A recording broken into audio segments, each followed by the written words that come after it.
Okay.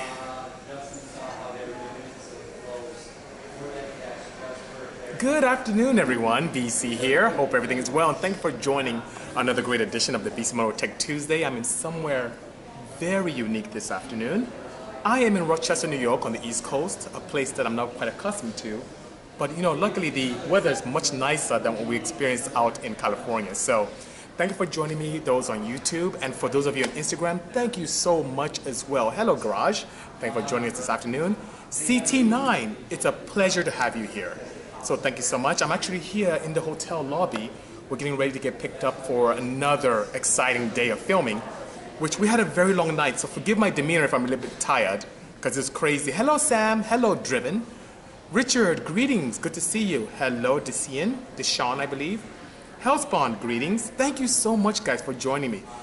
Hello, Puerto Rican Star. Good to see you, indeed. Pressure, thank you so much. CP, it's so great. Thank you so much for joining, guys. And because I don't have the wonderful Ari here to spoil me and provide me questions, I'm here to answer questions live. Missed you as well, Richard. Thank you so much. It's strange being away from home, which is pretty interesting. S4, hello, greetings indeed. And it's been fantastic. I'm having a great time out here meeting some wonderful people. Saw Rutledge Wood yesterday, which we had a great time together discussing everything automotive. Hello, AJ from across the pond. SM, thank you so much for joining us this afternoon. Thank you so much. And Richard, I'm not going to do any backflips here because I have to be intact for the balance of the day. It's going to be a long night. I believe our next call time is at 3:30 p.m. here, so I won't be able to stay very long. But I will be tied up until about 6 a.m., which is pretty crazy. I'm in Rochester, New York. So if you see behind me, that's the Rochester Museum, Auto Museum, which is pretty cool. Hello, High Class Customs. Thank you for joining us indeed. Hello, SI Germs. And you know what? What's really exciting is that the automotive community is so small and brings so much together. And even people who are not involved in everything automotive, when they get a taste of it, they go bananas, which is pretty nice, So Matthias, you can buy the merchandise for Bisimoto on the Bisimoto website, bisimoto.com. We have a new revamped site, which is pretty nice and pretty hip. And on the pull down, there's a place where it says store. You can click on that, and you have access to everything from t-shirts to stickers to reservoir socks. You name it. We have quite a few items there. Oil caps, which are pretty cool, which is very nice. Hello, Super Wow Factory. Thank you so much for joining me this afternoon. Project, you're too funny. Portia, hello. Good seeing you. I am great, oh snap. Just a little bit tired from last night because I got back to the hotel here about 6 a.m.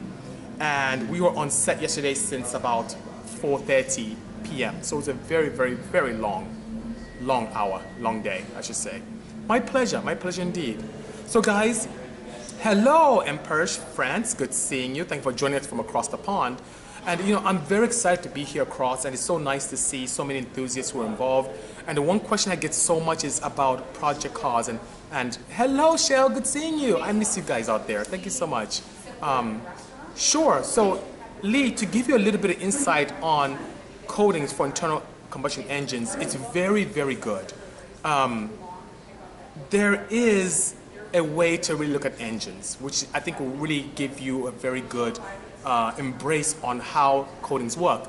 Engines are pretty much glorified energy converters. So you think of the energy that exists, the chemical energy that exists in the oxygen in the air, and there's about 21% oxygen in air, the majority of it is nitrogen. And you think about the caloric content in the fuel, which is also chemical energy. So through the event of combustion, you now convert that chemical energy to heat energy. And that heat energy then does work on the piston top, which is now converted to mechanical energy, which is translated up and down motion to the crankshaft, which crankshaft then turns to rotational energy, which is pretty interesting. So you have all these great things. So the key thing is heat.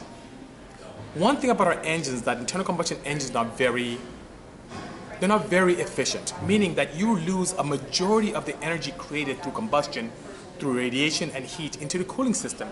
Can you imagine that a 200 horsepower engine can actually be closer to 350 to 400 if we harnessed all the energy that is being converted from chemical to heat? But since we lose so much to heat, sound, and radiation, we don't get that much power. So how can we cheat the system? By utilizing that energy very nicely. So what do? We use coatings. What coatings do, especially thermal barrier coatings, it gives you the capability of keeping the heat in the combustion chamber where it can do work. Meaning, you coat the combustion chamber, you coat the valves, you coat the dome of the piston, and then that heat is not being absorbed by those devices, it's now being able to be utilized to do work on top of the piston. So what we've seen is anywhere from 4 to 7% improvement in power on just thermal barrier coatings alone, which is pretty nice. So that being said, you can do that. Another part of the coatings which is very nice is in terms of friction reduction. So above and beyond what you can see with oils like Purol, you can do a very good job in using moly coatings on the skirts and using things like WPC treatments to reduce friction, because a lot of energy is also absorbed by that. So surface treatments, proper oil, and thermal barrier coatings goes a long way in creating some great power for you. You're not, in other words, creating power, you're harnessing the power that's being used even better. Hello, Curdy. Thank you so much for joining us. And I think I saw a very good question here. Oh, thank you so much, SI, for the kind words. I think the RS3, Vic, is really cool. That's the way to go. You know, that's really good. Indy Auto's asking about AE86 Corolla parts in the works. I have nothing in the works now. I don't have a relationship with American Toyota.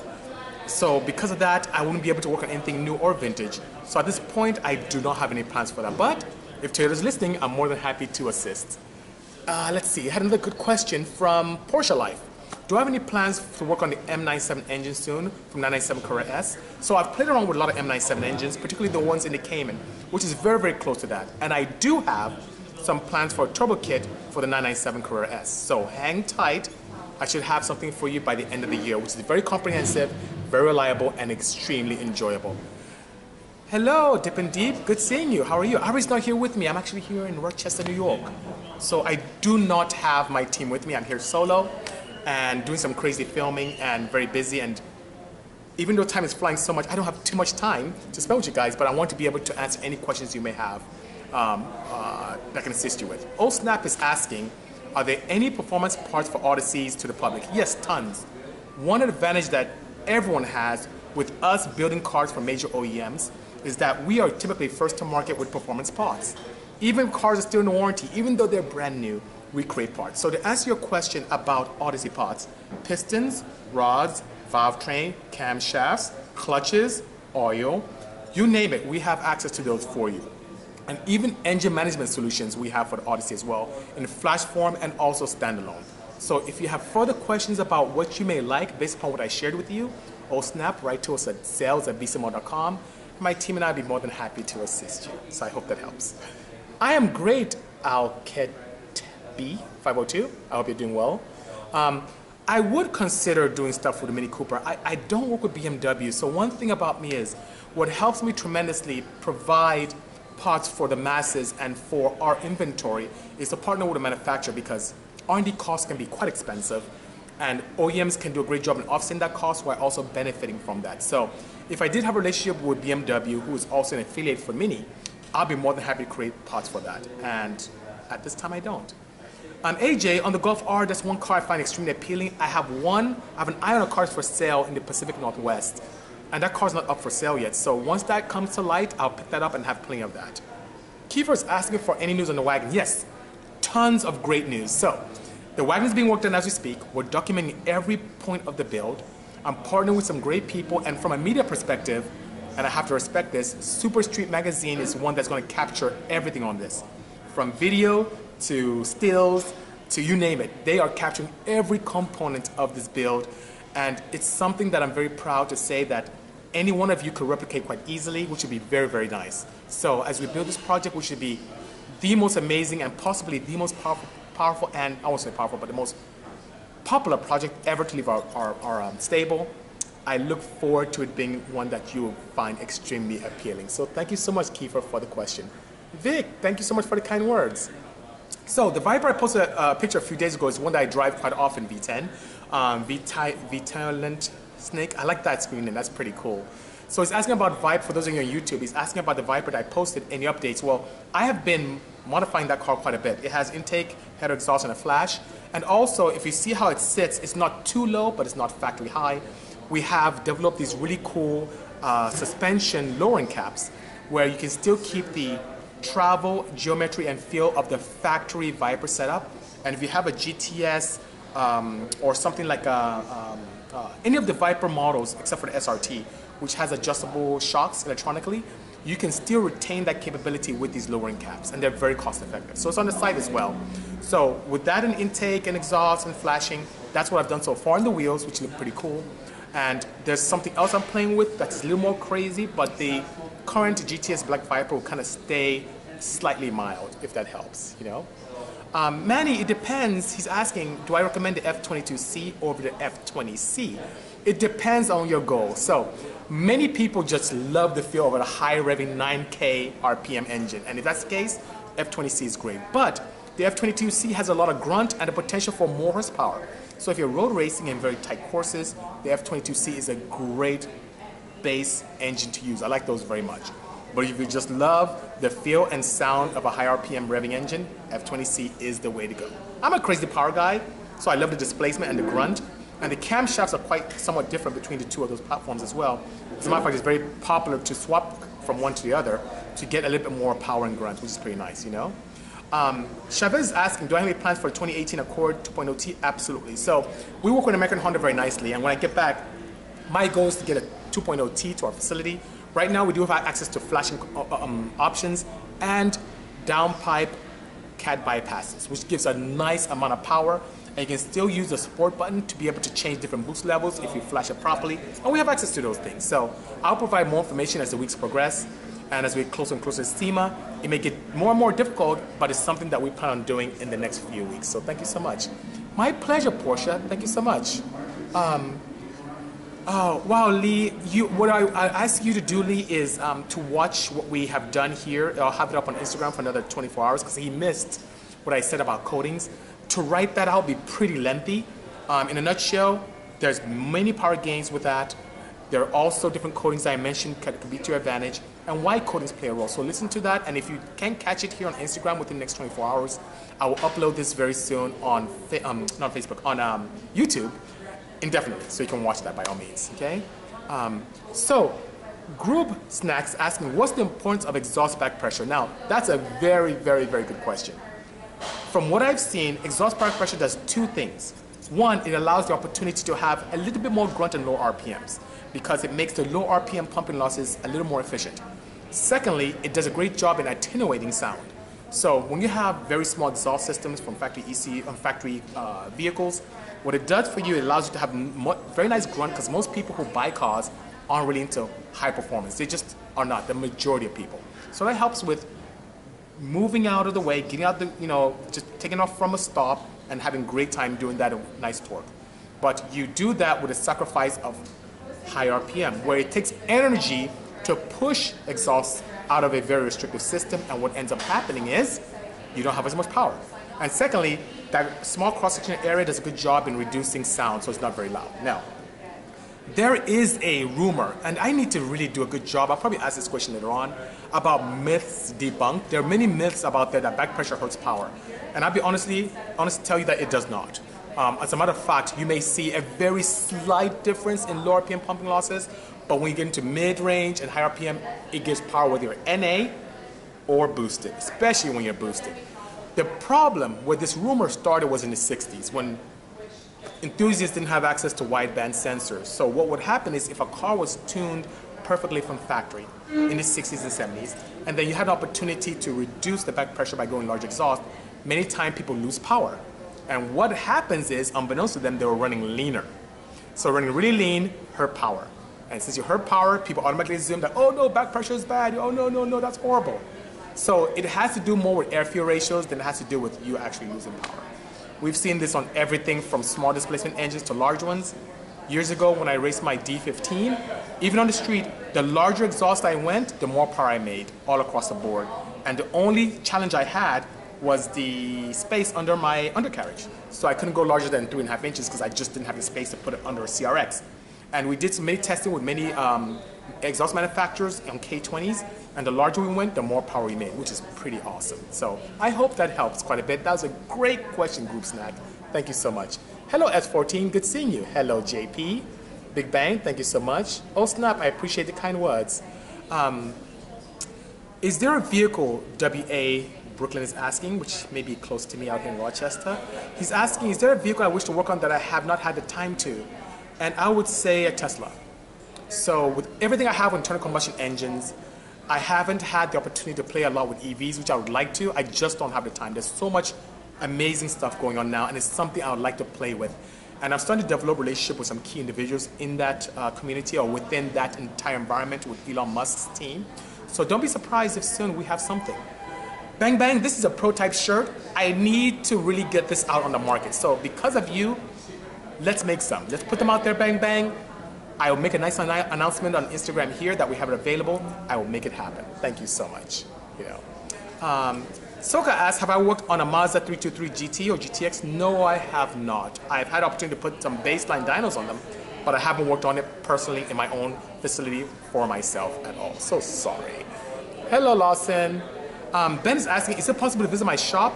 He's planning vacation to California next year because I'm learning as a mechanic. Yes, it is possible, Ben, but right now we are shut down to the public. We have some pretty high-profile builds that we're exploring. One of them you may see on a recent History Channel show, and we cannot show what's going on. So if you came to my shop, you could, but you would be limited to my waiting room. But to be able to give you a nice tour of the facility, it won't be possible until after the SEMA season, which is November time. So next year may be possible. It depends on what time of year. But if we get another crazy secret project, it would be difficult. But it is possible, indeed. Accord 2.0 2018 part, Chavez, I just mentioned that earlier. Downpipe bypass, we have that available now. And also flashing solutions, which is pretty cool. Hello, Deadpool. SI Germs 400 says, I have a 2018 SI. How big of a turbo can I put on there before having to do any internals? Well, so here's a very popular one for the 2018, that whole L15 setup.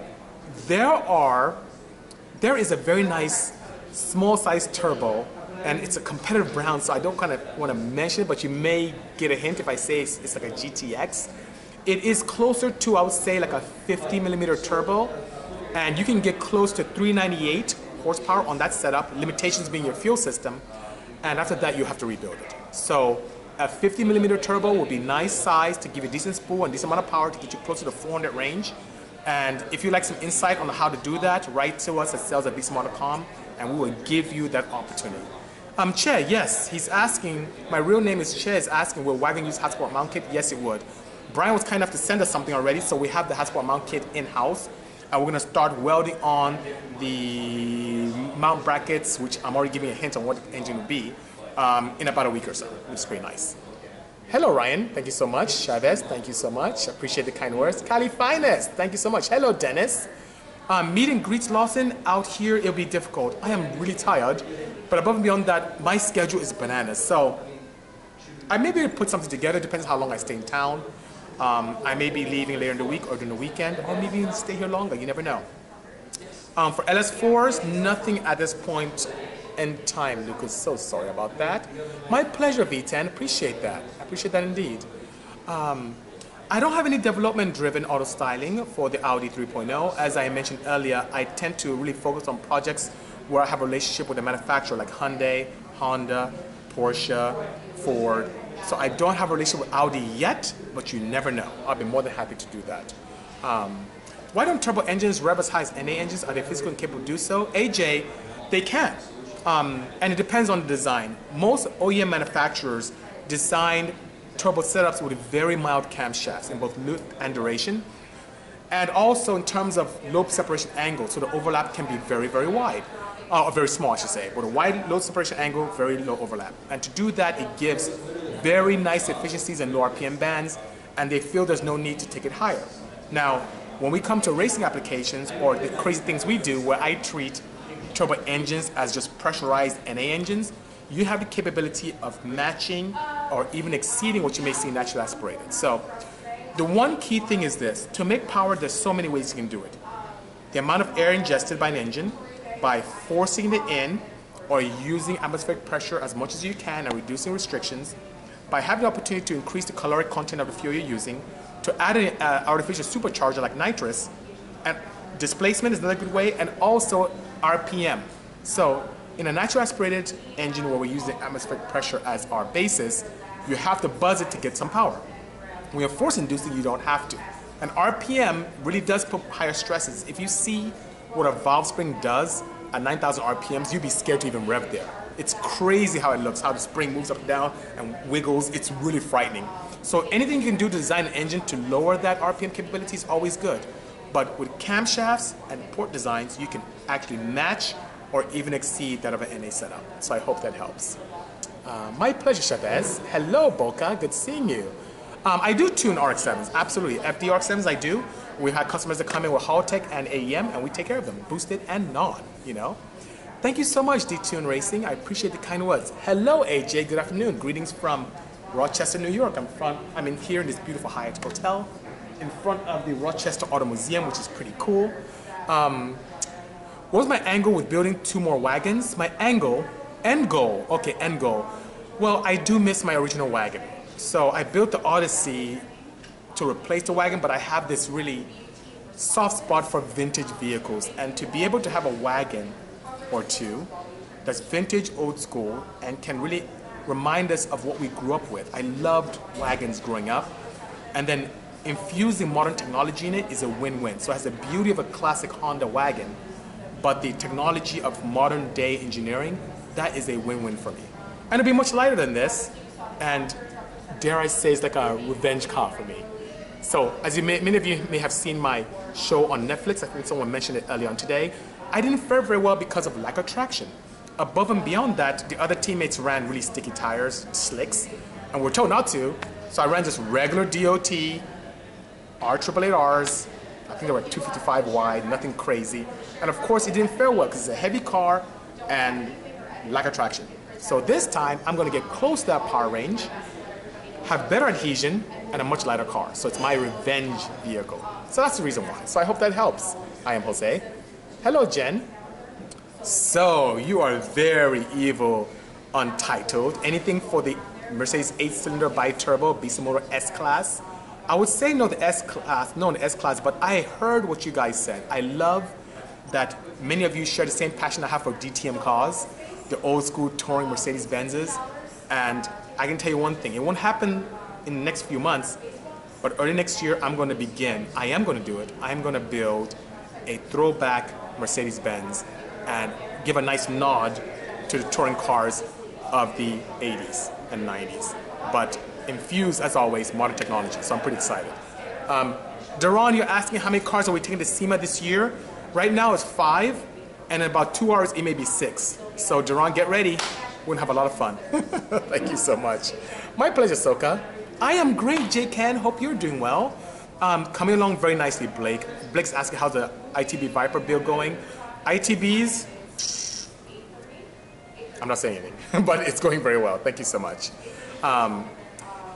S14 is saying, you say it's possible to drive a turbo car in Los Angeles nowadays, or is the front end intercooler a dead giveaway? It is possible to do that. There are many factory cars that are turbocharged.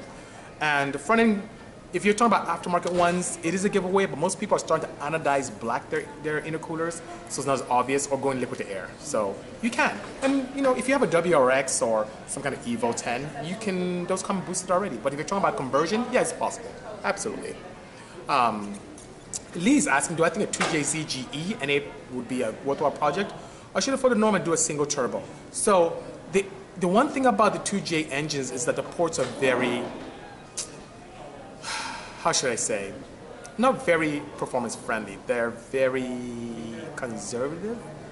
So for bang for buck, definitely boosting is the way to go, whether you're doing 2J GE or GTE. I just don't, you know how the manifolds are weird on the GEs, how they come across the valve cover? That's a bit of a challenge, but you can have a very nice, reliable project with them. So I would pursue the turbo route, just in terms of horsepower per dollar. So I hope that helps. Rock, is there a good time to stop by tonight to hear the cars on the set? I have no idea what you're saying. I'm sworn to secrecy on this project. It's pretty cool. I cannot say, Rock. Don't get me in trouble. You're being naughty. Hello, Brian. Chair, thank you. My pleasure, indeed. When am I writing a book? I don't know, L-Tech. I've been asked about that a lot. Hello, Ari, but let me consider that. That's a very good suggestion. I have so much on my plate. And Ari works with us at Bisimoto, and she can attest to how crazy my schedule is, which is pretty bananas, you know. I think I answered your question about the end goal on the wagon.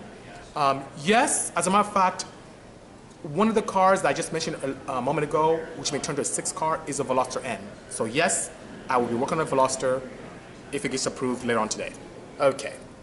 How have I developed those connections with car companies? Mike, that's a great question. My background is in racing. I've done tons of drag racing, and during the era when you couldn't have parts available. Nowadays, you can just go and buy parts and have a great time. And we didn't have that advantage before. So we had to create parts. I had to create parts, design them. If I couldn't weld it, I had a fabricator locally do it to my designs. And as I went to the track and broke records and did well and won tons of races, it raised eyebrows to a lot of my OEMs. So they pay attention. OEMs, you may not think they're watching, but they do watch. And they have scouts at different tracks from time to time. And I was approached by American Honda. A very good guy by the name of John Yoshinaga. He was in the accessories department, was very attracted to what I was doing in my program, approached me, and that's how I started a relationship with him. It really was more networking. And he called me one day. I remember I was at AEM picking up parts, and I got a call. I said, hey, we have this new CRX replacement known as the CRZ. Would you like to build one for us? And that's how I started.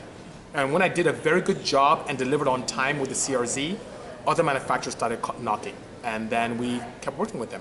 And nowadays, we typically don't go after OEMs because of our track record and how everyone knows each other, they talk to each other. We now get companies approaching us, which is pretty nice and pretty cool. So I'm pretty excited about that. Driven Auto Star is asking what my favorite exhaust note is. Well, I like a deep tone, nothing raspy, and I like an exhaust note that is quiet at cruising speed. So if your engine typically cruises on the freeway at 3,000, 3,500, I'm a big advocate of designing an exhaust system that's quiet then, using some kind of pulse tuning technology, but then deep below and above that. So I hope that that explains nicely to you. Hello, I love Diane. Super B, thank you so much. Yes, of a Veloster, Tim, absolutely. What's my opinions on a synthetic oil on the 350Z that does not call for sin stock more, not call core? I don't know what you meant, but in a nutshell, I'm a huge advocate of synthetic oils. One, synthetic oils have better thermal stability and heat resilience than conventional oils. Two, they do not coke or break down like conventional oils, so I'm not a big advocate of mineral oils at all. Three, if you use very good boutique oils like the Purell that I tend to use and recommend, you have an opportunity to not only protect your engine better, you can have longer change intervals, so that helps your bottom dollar in addition to that, and can have an opportunity to release good power by reduction of friction, which is pretty good. So I'm a huge advocate of synthetic oils, especially those that are designed well where the high zinc doesn't disassociate easily from the base compound. And what that does is, unless you have an engine of very poor health, it does not affect your catalytic converter. So Purell's my choice. I've tested against pretty much everything out there in the market, and I have not seen any compound close to it. That's why I love it, and I started selling it because I believe in it, and I use it in all my cars from street-driven, daily, to full race cars. So I hope that answers your question. I'm a huge advocate of synthetic oils, you know? Here she's asking me, hi BC, have you ideas about the Mercedes build and what would you want to build it? Yes, I do have a lot of ideas. So, and I may get some help from you guys as well because I can go so many ways here. First of all, it's going to be a W201. It's going to be that old school 190E that was the precursor to the C-Class. I think it's the winningest, if that's a word, Mercedes-Benz period in any kind of touring car. So that body won so many races, which is great. I grew up, in the 80s and 90s, and I remember seeing those cars and loving them. From British touring to, sorry about the noise here, guys. There's some meetings going on next to me. From British touring to Japanese Grand Touring to DT, I love them all. So that being said, I just want to be able to challenge myself with something that's unique and reminds me so much of my childhood. I just want it back. Now, here's my caveat. I have three options. I can take the inline six that is pretty robust iron block A valve that comes in that 190E in a manual configuration and build that and modernize it.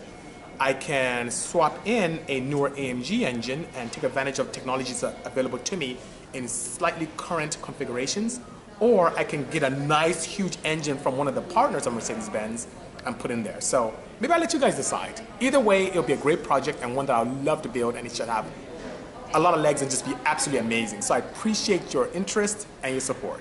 I'm pretty excited. Ben says, thanks for the answer. What sort of turbo do I think would have fit a 1.8 liter turbo engine, a CA18 DET? Power grid is 250, max 350 reliable, and use the car in a drift. Oh, you know what? So as a drift street car, you need something that spools very, very fast. So I'm a huge advocate of using a very small turbo that can spool and reach your goal. So our friends from Turbonex has this pretty cool turbo. It's amazing. The aerodynamics on the turbine wheel is fantastic. It's internally gated. It's a T25, so it'll spool very quickly. A nice small footprint, which is great. So it's really the TNX20.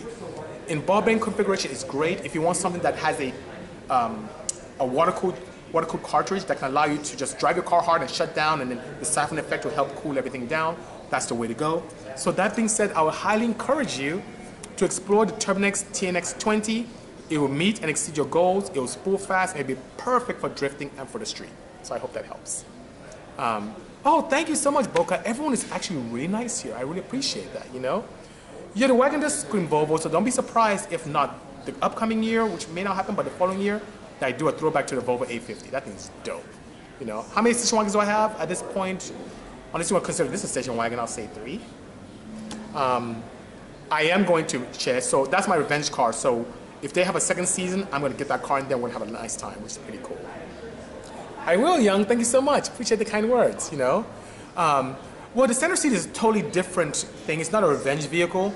I want a Honda-based front-wheel drive car to be a proper revenge vehicle. So it's the same concept, but something that will just blow people's minds, which I'm pretty excited, you know.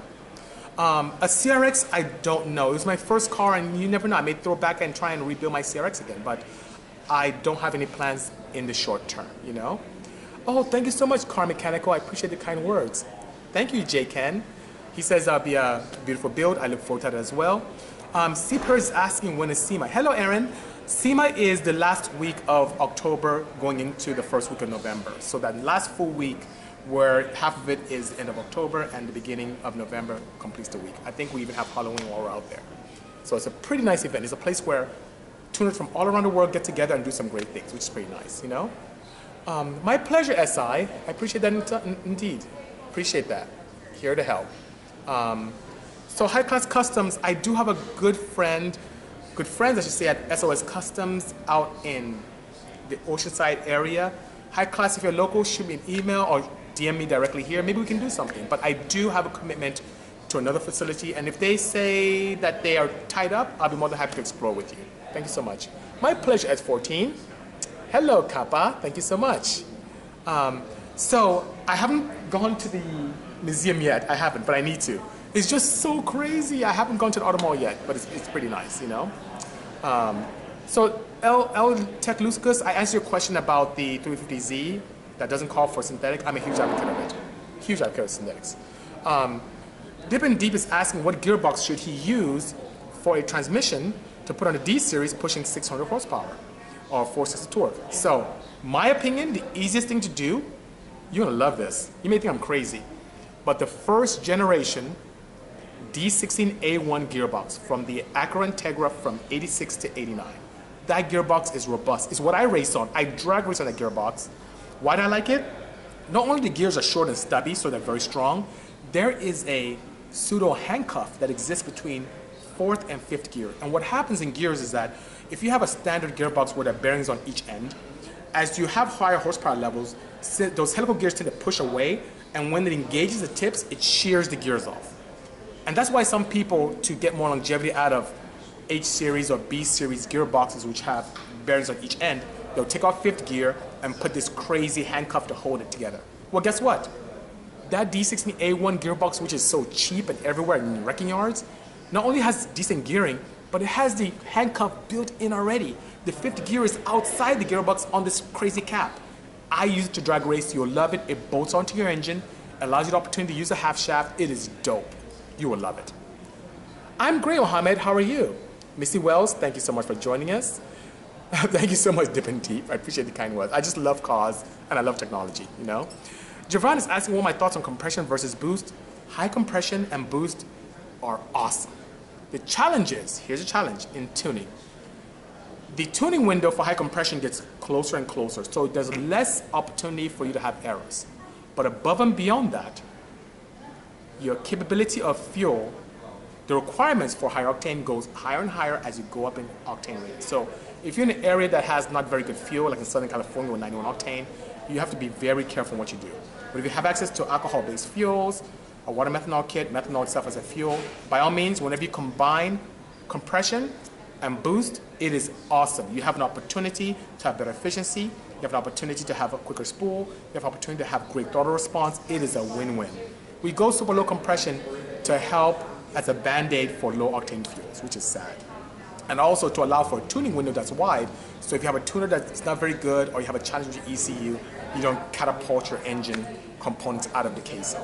So I hope that helps. But whenever you can, do it. Guys who have access to alcohol drag race do 12, 13 to 1 and boost it. It's awesome. And if you're a street faring vehicle, as you can see, most OEMs are doing that now with direct injection because they can get away with a lot more. You see 11 to 11.5. It's not rare to see that. Gone are the days of 8.5 to 1 and 8 to 1. Those are gone, long gone. Thank you so much, Khaled, for the kind words. You know, Jose's asking, he's curious. I mentioned newer technology in the wagons.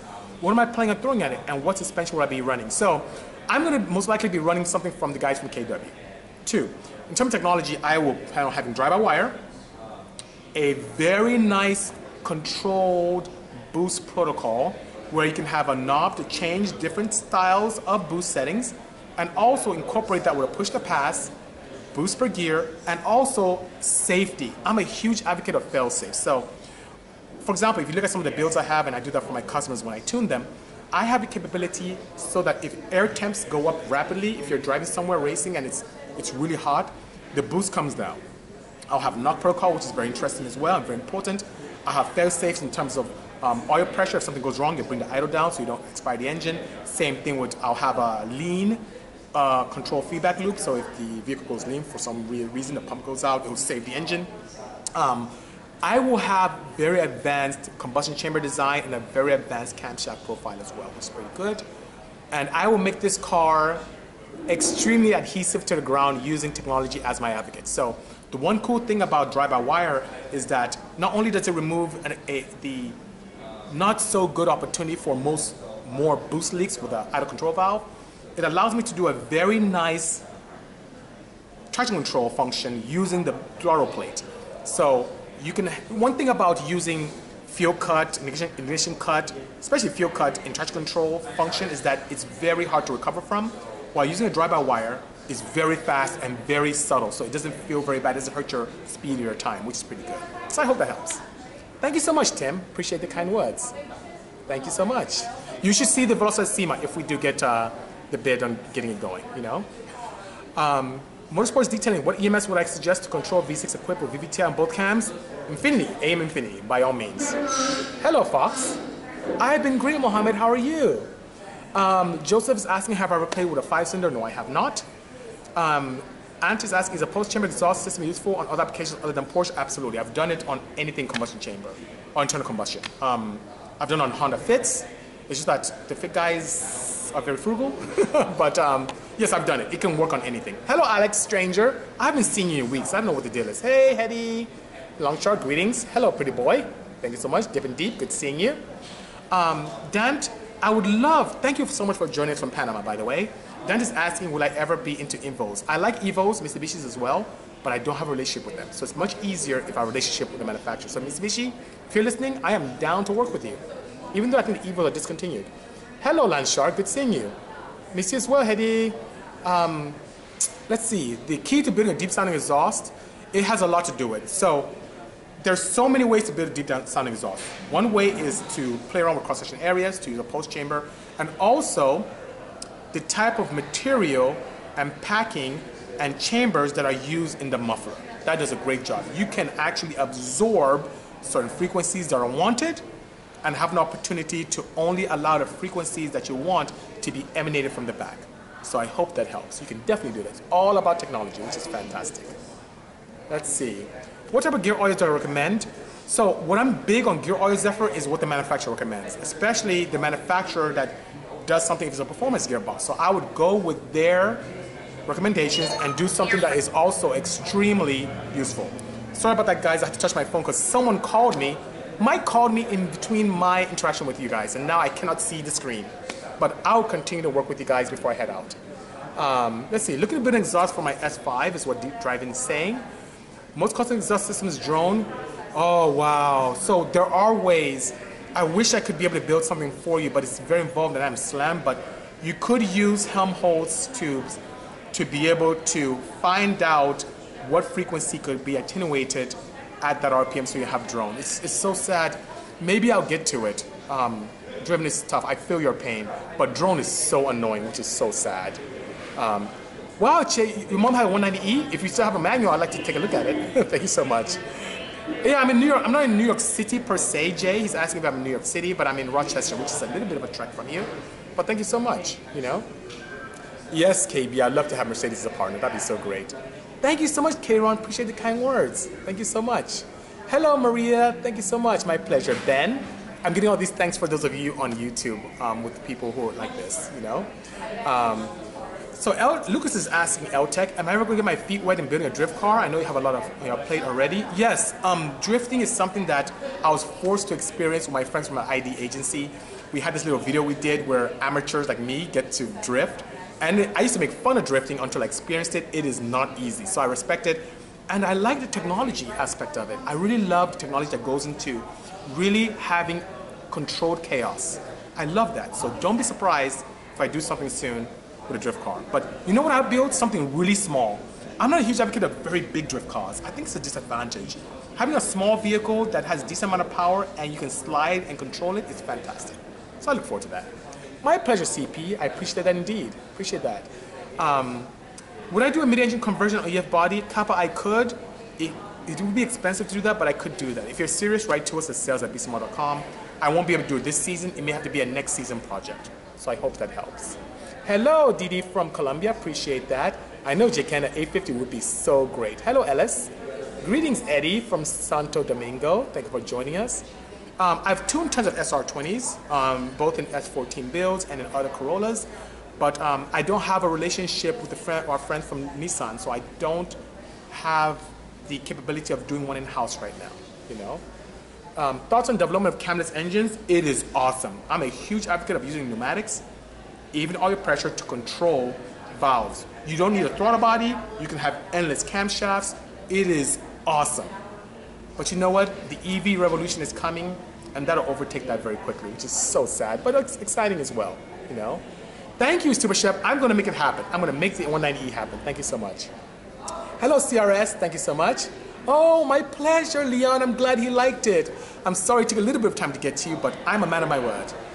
My pleasure, Javon. I appreciate that, you know? Boca says, I want to get into tuning in his Subaru. I have access port and have the access port manager on laptop. Yes, so Boca, you would have to attend a class. EFI 101 is one I suggest so much. Ben Strader and his team are great people. Please reach out to him, learn, and then get the confidence of doing it. It's such a rewarding experience to tune your own cars, which is great. Thank you so much, Vegas. I appreciate that. I appreciate that as well, Jose. You're so kind. I will build a 240, Brian, if I get a relationship with Nissan and we start playing around with some vintage cars. I'll be more than happy to, you know?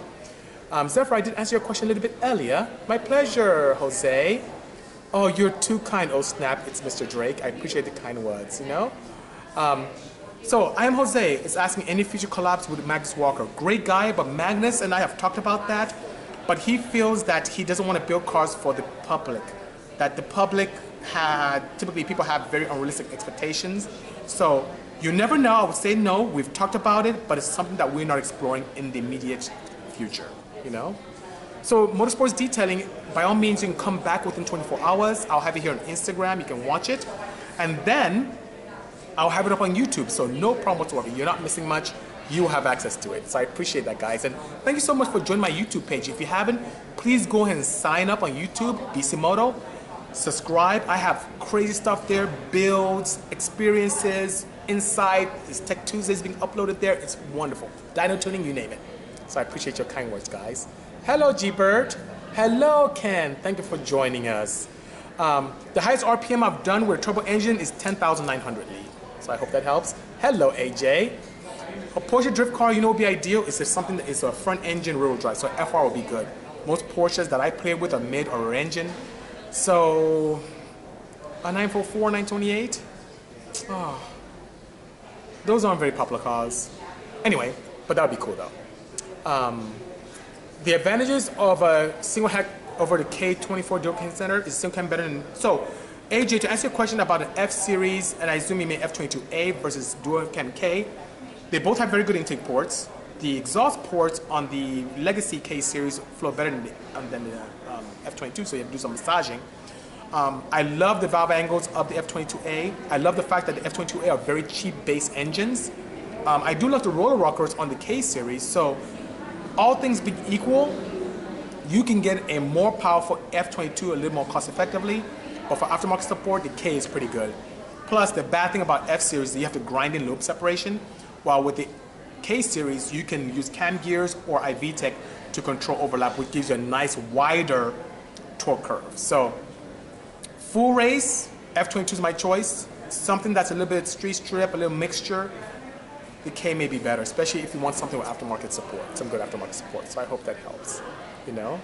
So G-Bird, I did talk about the wagon. He's asked about any progress. I have tons of that. But guys, I do have to depart. The shuttle's here to take me to set again. So thank you so much for joining me this afternoon. I will be back very soon. Have a great day, enjoy, and stay tuned.